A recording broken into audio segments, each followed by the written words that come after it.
la radio de San Francisco Ecatepec.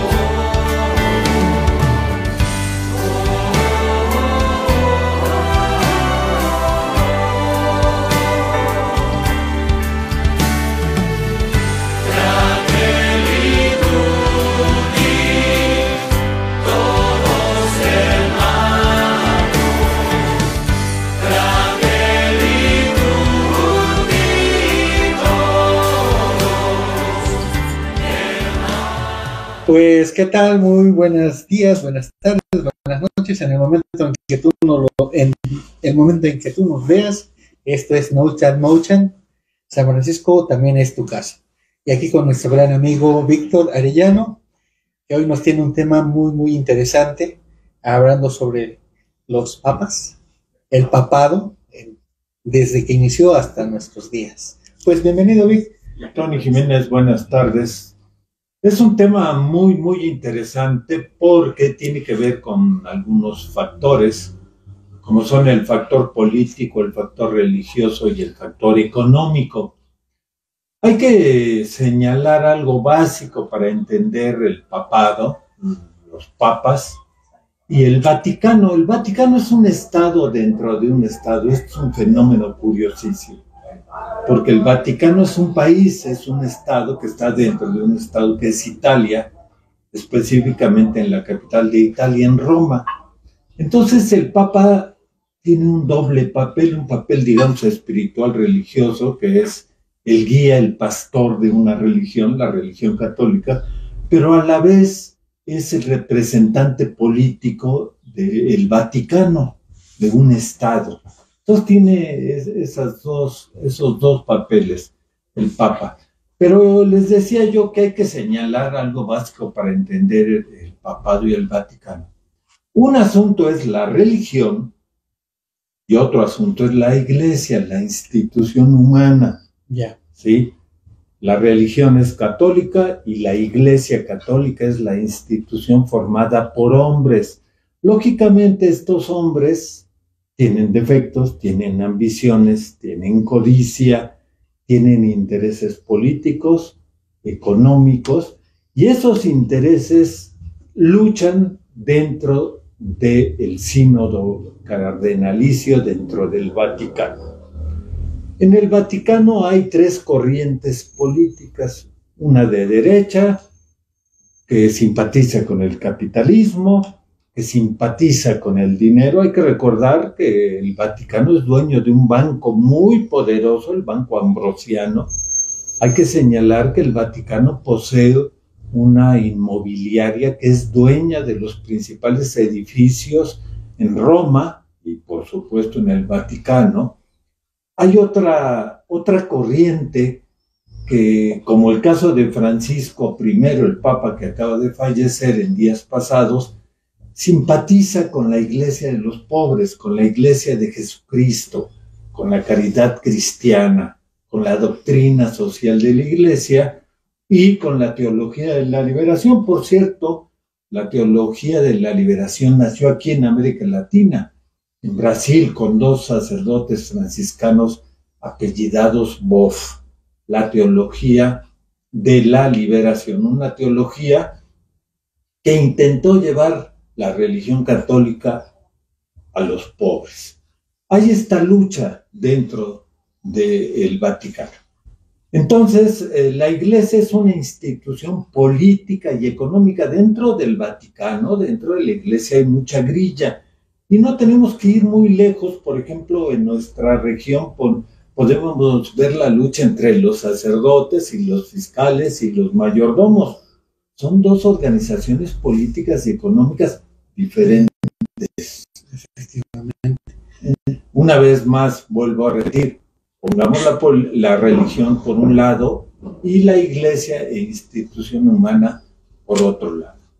En el Vaticano hay luchas políticas, luchas económicas por el poder, por mandar, por apropiarse de la iglesia. Imagínense ustedes, en el caso de Puebla, todas las iglesias tienen que mandar periódicamente, supongo que mensualmente, una cantidad de dinero al arzobispado. A su vez, el arzobispado de Puebla periódicamente tiene que mandar un dinero al Vaticano. Y así las iglesias de Brasil, de El Salvador, de Nicaragua, de Honduras, de Francia, de España, de todo el mundo. ¿Esto qué quiere decir? Que además de su banco y de su inmobiliaria, el Vaticano maneja una cantidad importante.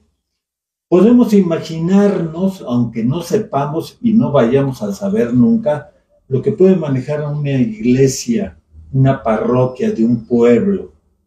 Sí, de bautizos, de misas de graduación, de misas de muertos, de matrimonios, primeras comuniones, misas de aniversario, etcétera, etcétera, con flores, sin flores, con la alfombra, sin la alfombra, con música, sin música, con velas prendidas, con velas apagadas, con 3 ministros, nada más un organista.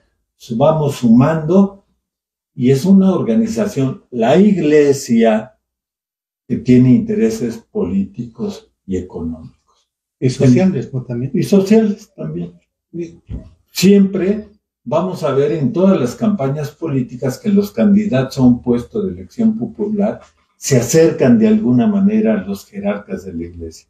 En el caso de Puebla, al arzobispo Víctor Sánchez, que además de ser una figura religiosa, es una figura política, porque él desde el púlpito, y lo hace, puede llamar a votar, a no votar, a votar por fulano, a votar por sultano. Exactamente. Entonces, el Vaticano, imaginemos el poderío económico y político, la iglesia de todo el mundo. El Vaticano es el centro del poder católico religioso del mundo.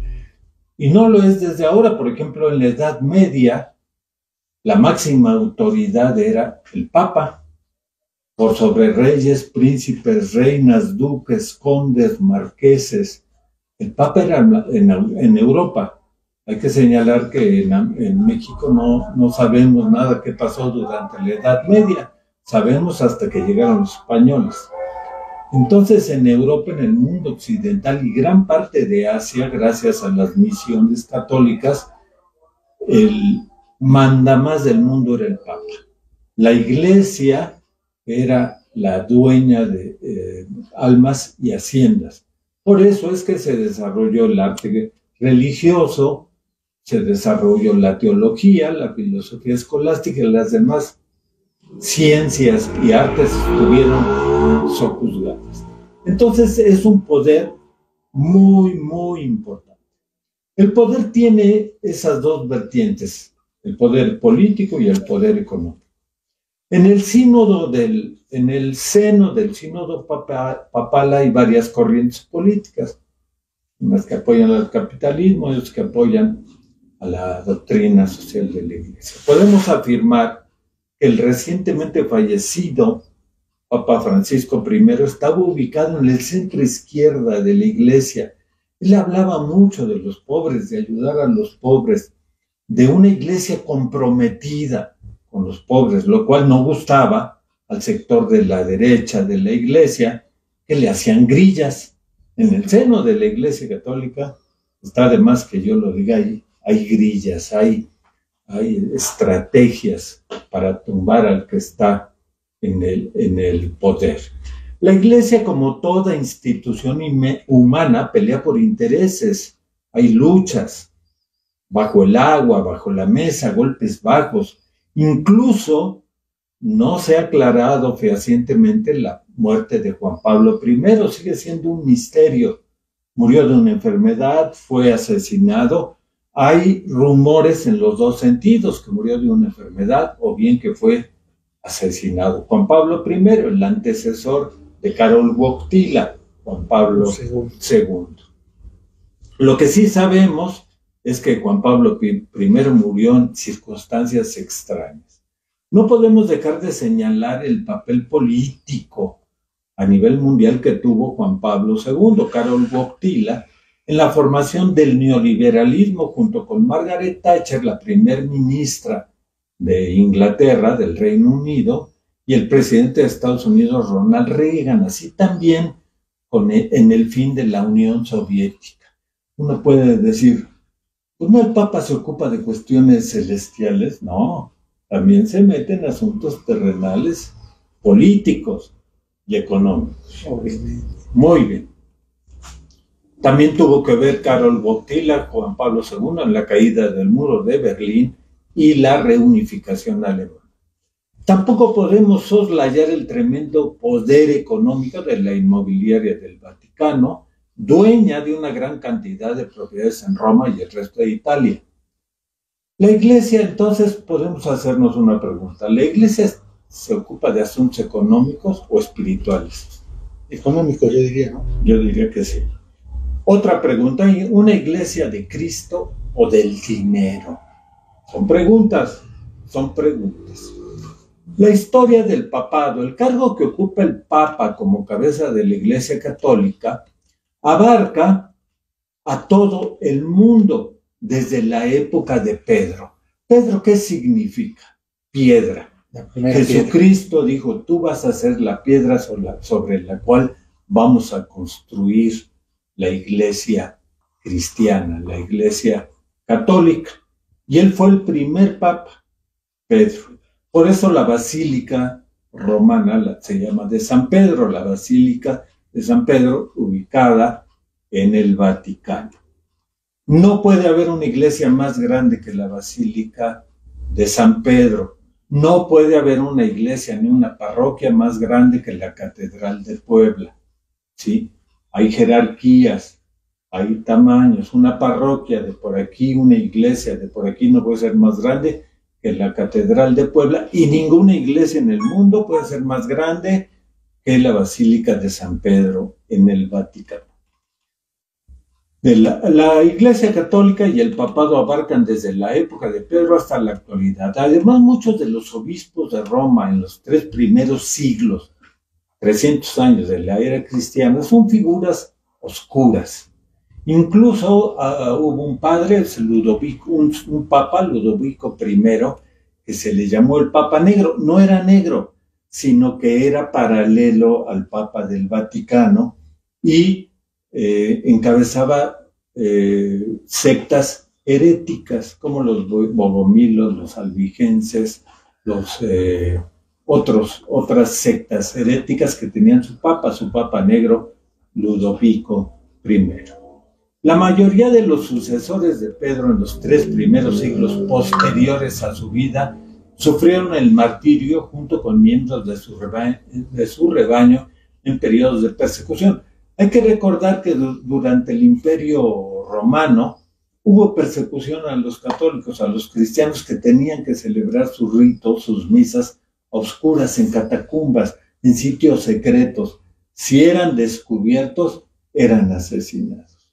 Entonces, como toda institución humana, la iglesia, no la religión, en un lado está la religión y en otro la iglesia, la institución humana, tiene sus partes oscuras. Durante la iglesia primitiva, los obispos de Roma no gozaban de poder temporales en el tiempo, hasta la época de Constantino. Después de la caída del Imperio Romano de Occidente, la Edad Media, alrededor del año 476, el papado recibió la influencia de los gobernantes temporales de la península italiana. ¿Quiénes son los gobernantes temporales? Reyes, príncipes, duques, condes, lo que eran los señores feudales. ¿Por qué se les llamaba señores feudales? Porque tenían un castillo y un feudo donde trabajaban los siervos sin cobrar. Al contrario, tenían que entregar 4 de cada 5 partes al señor feudal. Y lo demás, pues ahí te encargo, cómo le haces para vivir. ¿Sí? El papado recibió la influencia de los gobernantes temporales de la península italiana circundante. Estos periodos se conocen como el papado ostrogodo, papado bizantino y papado franco. Con el tiempo, el papado consolidó sus reivindicaciones territoriales sobre una parte de la península conocida como estados pontificios. El pontífice es el papa y tenía unos estados que le daban los príncipes los reyes, para que gobernara y obtuviera su dinerito para sus castillos, sus lujos. Hay que recordar que muchos papas sufrían de gota. ¿Por qué sufrían de gota? Por el exceso en comer Y beber. y beber.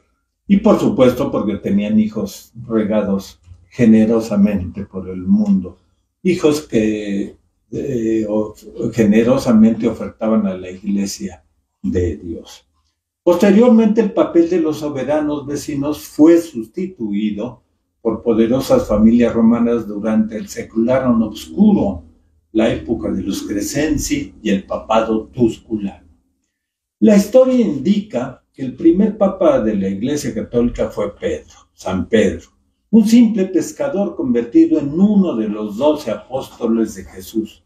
Pablo, el segundo, fue elegido personalmente por Cristo. No, Pedro fue elegido personalmente por Cristo para ser la piedra angular sobre la que se construiría su iglesia. Esta designación simbólica le otorgó un liderazgo fundamental entre los primeros cristianos, especialmente después de la muerte y resurrección de Jesucristo. Su resurrección fue el pasado domingo de Pascua, domingo de resurrección. A la fecha, la Iglesia Católica ha tenido 266 papas. Está a punto, ahorita está reunido en cónclave el Sínodo Vaticano, de tener el número 267. Francisco I fue el papa número 266. La Ciudad del Vaticano es conocida oficialmente como Estado de la Ciudad del Vaticano. Es un país. En italiano se llama Stato della Città del Vaticano. O simplemente Vaticano es un microestado soberano sin salida al mar, cuyo territorio es un enclave dentro de la ciudad de Roma, en Italia. Es el país más pequeño del mundo en extensión y población, y sin embargo es uno de los más ricos. Qué cosa tan extraña, ¿no? Pero pues así son las cosas. Gracias a Dios. Gracias. Su forma de gobierno, de acuerdo con la clasificación internacional, es la de una teocracia. Teos, Dios, Kratos, poder. El poder de Dios. Organizada como una monarquía electiva, es decir, que el papa, además de ser papa, es un monarca, es un rey. ¿Qué quiere decir monarquía electiva? Que votan, es electo. Los cardenales, reunidos en cónclave, en el sínodo cardenalicio, en donde hay 2 mexicanos, por cierto, que ahorita están discutiendo, votan y dicen, pues va a ser él. No pueden ser mujeres, es un patriarcado, no pueden ser elegida una mujer. La Ciudad del Vaticano tiene una extensión de 0.44 kilómetros cuadrados, 44 hectáreas, y una población de aproximadamente 764 habitantes. Es decir, guardias suizos, que son los que cuidan al Papa, gente de servicio y sacerdotes. Por ejemplo, hay abogados canónicos, hay estudiosos de la Biblia, estudiosos del canon, de la teología, pero es una ciudad que realmente es muy pequeña, 764 habitantes. Seguramente la gente de servicio, jardineros, sirvientes, cocineros, que limpian, viven en Roma, seguramente, que está pegadito al Vaticano. Por lo que resulta un híbrido de ciudad elevada al rango de Estado independiente, siendo además el más pequeño del mundo. Es tan pequeño que solo la Basílica de San Pedro es un 7% de su superficie. La Basílica y la Plaza de San Pedro ocupan un 20% del territorio. Hay que señalar que el Papa vive en la residencia papal a un lado de la Basílica de San Pedro.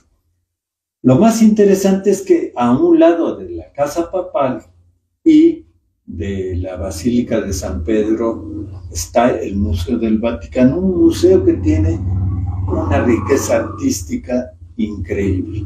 El Museo del Vaticano es algo que hay que visitar antes de morir. Es el territorio independiente más urbanizado del mundo. No hay campo, todos son calles, todos son casas, todos son edificios. No hay campo, ahí no podemos sembrar más que flores en las jardineras. Es el territorio más urbanizado del mundo. La Ciudad del Vaticano comenzó su existencia como Estado independiente en 1929, el siglo pasado, el siglo XX, 1929, tras la firma de los pactos de Letrán celebrados entre la Santa Sede, el Papa, y el entonces Reino de Italia, que en 1870 había conquistado los estados pontificios. Es decir, que al Estado de Italia, al Reino de Italia, cuando era reino, todavía no era una democracia, no le importó que los estados pontificios pertenecieran al Papa, llegaron y, es que soy el Papa, presta. Me vale. Me vale. Eso fue en 1870 hasta 1929, fue reconocido como un Estado independiente. La Ciudad del Vaticano alberga la Santa Sede, máxima institución de la Iglesia Católica, aunque los dos nombres, Ciudad del Vaticano y Santa Sede, se utilizan a menudo como si fueran equivalentes. El primero se refiere a la ciudad y a su territorio, mientras que la Santa Sede se refiere a la institución que dirige la Iglesia y que tiene personalidad jurídica propia como sujeto de derecho internacional. Es un país. En rigor, es la Santa Sede y no el Estado del Vaticano la que mantiene relaciones diplomáticas con los demás países del mundo. Por otro lado, el Vaticano es quien da el soporte temporal y soberano, el sustrato territorial, para la actividad de la Santa Sede. En México hay un embajador, un representante del Vaticano. Casi siempre son italianos. En el caso actual no sé quién sea el embajador del Vaticano en México. La máxima autoridad y jefe de Estado de la Ciudad del Vaticano es el Papa de la Iglesia Católica, por lo que puede considerarse la única teocracia de Europa. Teos, Dios, Kratos, poder, poder de Dios, la única teocracia de Europa. Si bien el sumo pontífice delega las funciones de gobierno civil en la figura del secretario de Estado, es decir, la cuestión del gobierno civil se ocupa el secretario de Estado y el Papa de los asuntos religiosos. Entre comillas. Muy bien. ¿Qué es el cónclave? ¿Quiénes son los que eligen al Papa? ¿Quiénes son los que ahorita están reunidos en un salón de la casa papal, reunidos, esperando decidir, votar, y entonces sí, producir humo blanco y afirmar en latín, habemus Papa, Habemus Papa. Papa habemus. La elección del Papa se lleva a cabo a través del cónclave, un evento en el que los cardenales de la Iglesia se reúnen en un ambiente cerrado, secreto y sin contacto con el exterior para votar por el próximo líder de la Santa Sede. Hay dos mexicanos, dos cardenales. México manda a dos cardenales al cónclave. La Guardia Suiza Pontificia, también conocida simplemente como Guardia Suiza, es un cuerpo militar encargado de la seguridad del Papa y de la Santa Sede. No hay policía, no hay ejército. ¿Por qué se adoptaron guardias suizas? Vaya usted a saber. Pero tienen un uniforme muy bonito y son de origen suizo. Los actuales ya no son suizos, ya son italianos, ¿sí? Pero se le quedó el nombre de la Guardia Suiza porque el primer cuerpo armado que cuidó a los primeros papas eran suizos y se les llama la Guardia Suiza. Otro cuerpo de guardias de origen suizo se encargó también de la seguridad del Palacio de Versalles en Francia durante el reinado de Luis XVI. El jefe ceremonial de la Guardia Suiza es el Papa, soberano de la Ciudad del Vaticano. En la actualidad se trata del ejército profesional, ¿qué quiere decir esto? Que cobran su trabajo.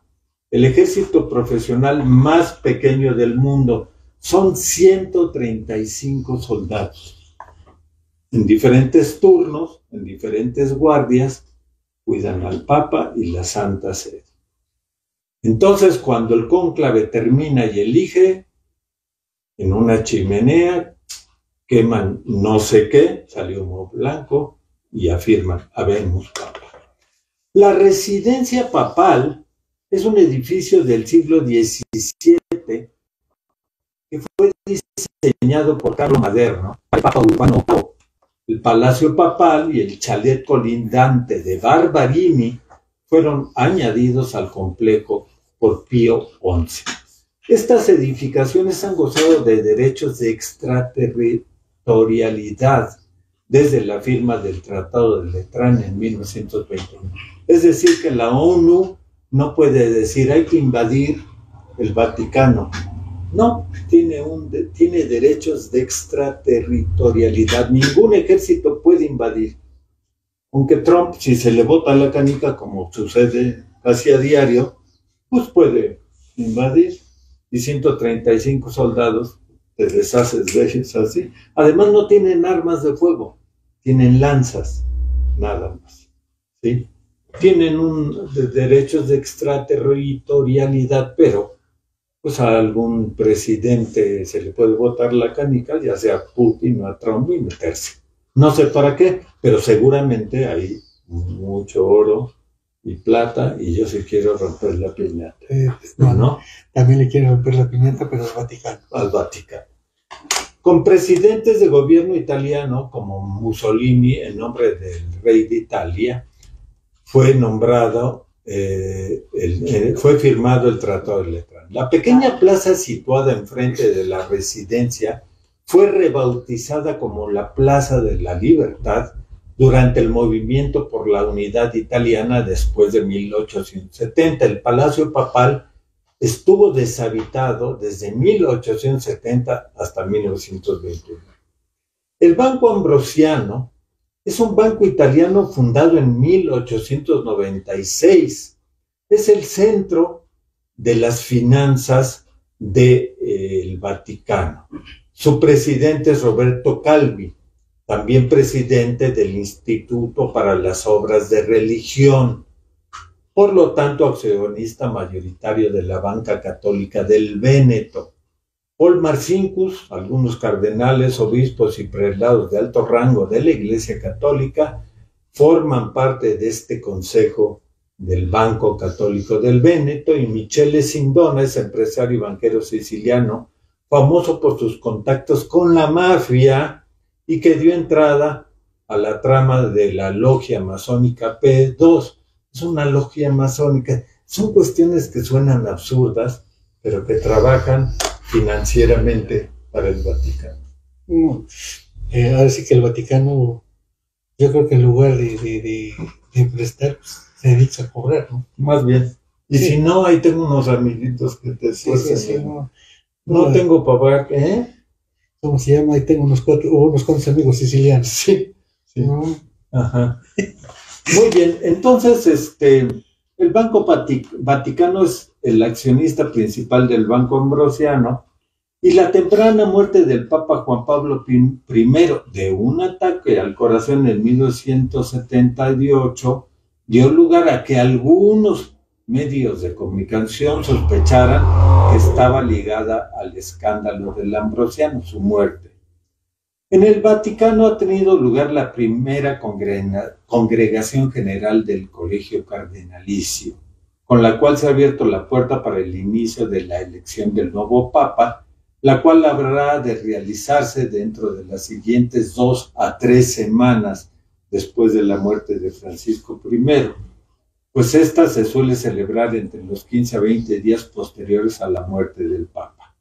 El Papa Francisco falleció a los 88 años, el lunes 21 de abril, dentro de su departamento de la Casa Santa Marta, la residencia papal, cuyas causas de muerte, según lo reveló un comunicado de la oficina de prensa de la Santa Sede, se debió a un derrame cerebral. Estuvo en coma y un colapso cardiovascular irreversible. ¿Cómo fue la primera congregación general del Colegio Cardenalicio? Como lo mencionó un comunicado de la Santa Sede, la mañana del martes 22 de abril, al otro día de la muerte del Papa, se realizó la primera congregación general del Colegio Cardenalicio. ¿Qué es el Colegio Cardenalicio? Todos los cardenales del mundo, que incluye a 2 mexicanos. México mandó a sus 2 cardenales. Que es los que están postulándose. Son los que están ahí ahorita discutiendo. Que al parecer son 8 o 9 cardenales los que están, bueno, lo que estaba yo escuchando o viendo, que son 9 ahorita los que están próximos para obtener el papado. Sí. Son 100 y cacho de candidatos, ¿no? Exacto. En la que participaron alrededor de 60 cardenales dentro del aula del Sínodo del Vaticano.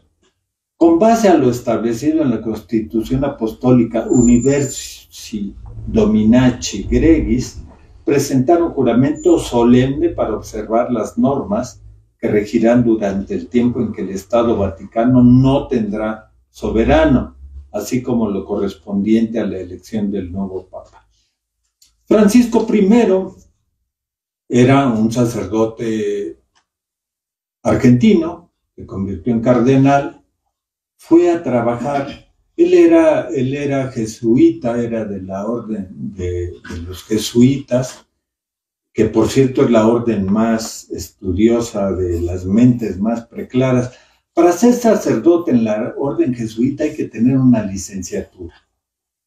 Puede ser en ingeniería, en arquitectura, en derecho, en contaduría, en administración. Otras órdenes de frailes menores, como los franciscanos, no es necesario. Él trabajó muchos años en Argentina, luego se fue a trabajar al Vaticano, y siendo cardenal fue candidato y fue elegido el primer papa jesuita en la historia del papado. Entre los 266 papas, primer papa de la Compañía de Jesús. Aquí en Puebla tenemos la Universidad Iberoamericana, que es de la Compañía de Jesús, la iglesia de la Compañía, que está junto al edificio carolino.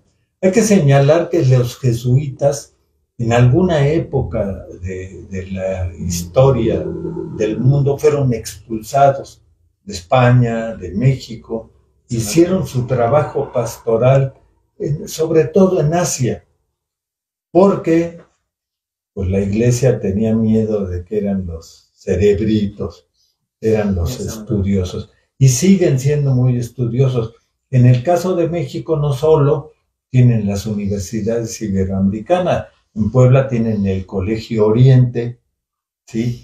En Guadalajara tienen el ITESO, en países del mundo tienen universidades. Digamos que son los intelectuales de la iglesia, mientras que otras órdenes durante muchos años, como los franciscanos, no pudieron tener sacerdotes. Eran la orden de frailes menores que hacían, digamos, el trabajo rudo, mientras los jesuitas estaban pensando.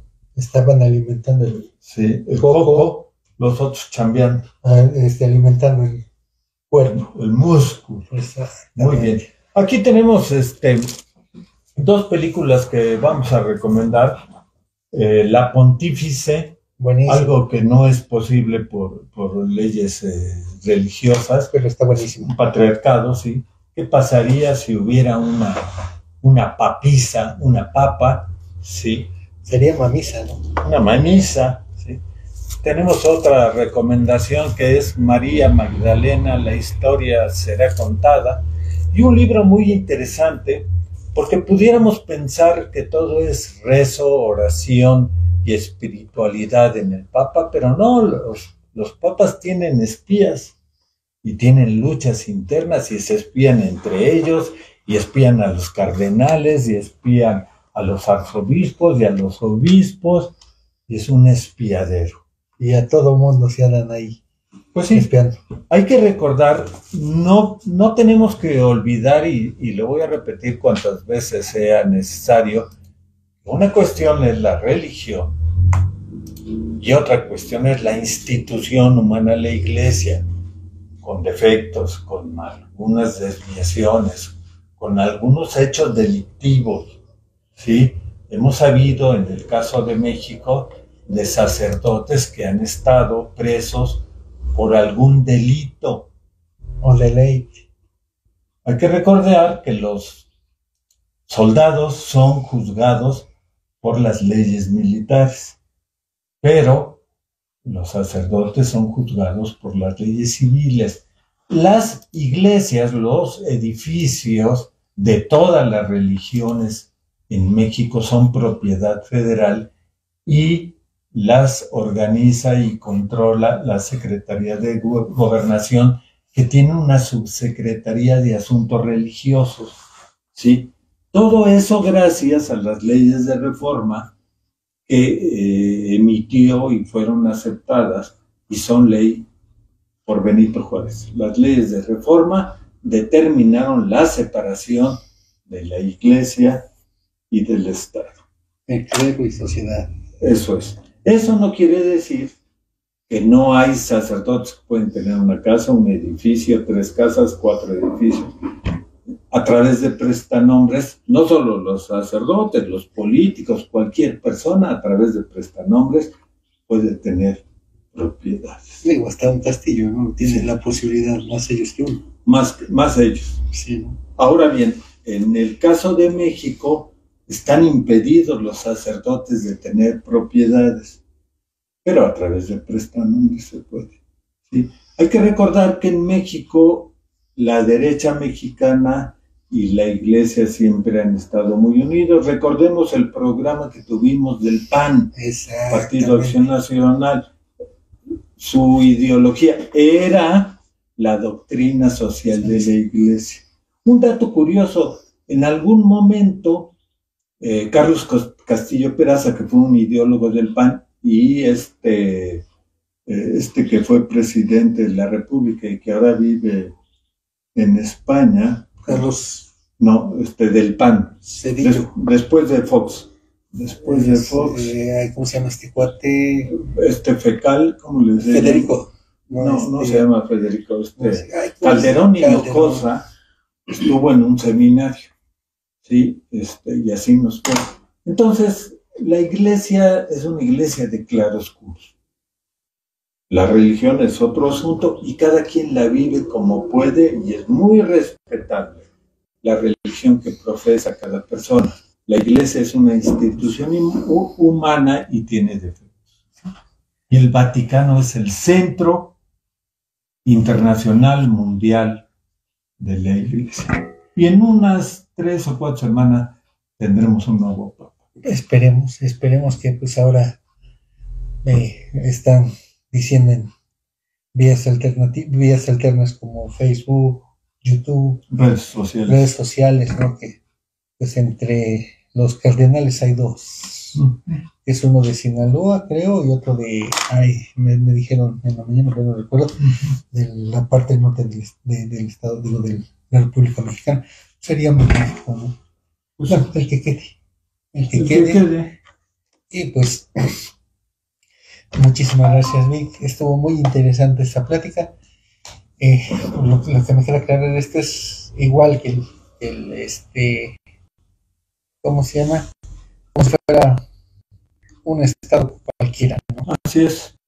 Hay lucha política, hay lucha económica, hay intereses políticos, hay zancadillas, golpes bajos, negociaciones. Es una institución humana. Y los humanos creo que no podemos vivir sin estar grillando. Exactamente. Haciendo conflictos.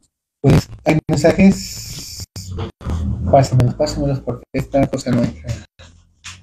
Tenemos un mensajito de si lo que queman son las papeletas en lo que votan, que van lo que produce el humo blanco, yo creo. Hilando con hilo rojo. Si hay papa elegido, solo queman papeletas que el humo blanco. Por eso hay que quemar con el hilo que da el humo negro. Pues, ¿no? Entonces, dependiendo del color del humo, si ya hay papa o no. Exacto. Etc. Es una negociación y las facciones, los grupos en pugna, luchan como en el Congreso, como en la Cámara de Senadores, como en la Cámara de Diputados, igual. Nos acaban de enviar Jalisco y Nayarit. Muchísimas gracias. Los dos estados, bueno, los dos cardenales que están, digamos, compitiendo en el cónclave para llegar a ser papas. Muy bien. Imagínate. Muchas gracias. Muchísimas gracias. Y pues, eso fue mucha para todos ustedes. Muchísimas gracias. Gracias por esa información tan valiosa. De 18 días. Otro tema muy interesante. Muchísimas gracias. Esto es tu casa, todos los números telefónicos de la radio, 22 19 19 09 31, para WhatsApp en vivos. Muchísimas gracias. Y pues el día martes también tendremos un programa especial para todos ustedes. Como cada martes ya nos están agarrando de programas especiales, primeramente Dios que sea así siempre, para darles y comunicarles todo lo que sucede en nuestra parroquia, en nuestro municipio. Pues el programa especial vamos a hablar sobre la parroquia de San Francisco Acatepec. Pregunten, mándenos su pregunta para que sean contestadas por ellos, por las personas que lo están organizando. Y pues hay que hacer un trámite ante el Vaticano. Exacto. Para que una iglesia se convierta en parroquia, el trámite es ante el Vaticano y a través del arzobispo. Pues ya lo saben. Muchísimas gracias. Entonces esperamos sus preguntas ya sea en el número 22 19 19 09 30, ¿no? O en la publicación que ya nuestro técnico Henry Martínez ya lo hizo. Muchísimas gracias y hasta luego. Muchísimas gracias. Del enfrentamiento al encuentro, recuperar la pasión compartida por la comunidad, pasar de los otros al nosotros.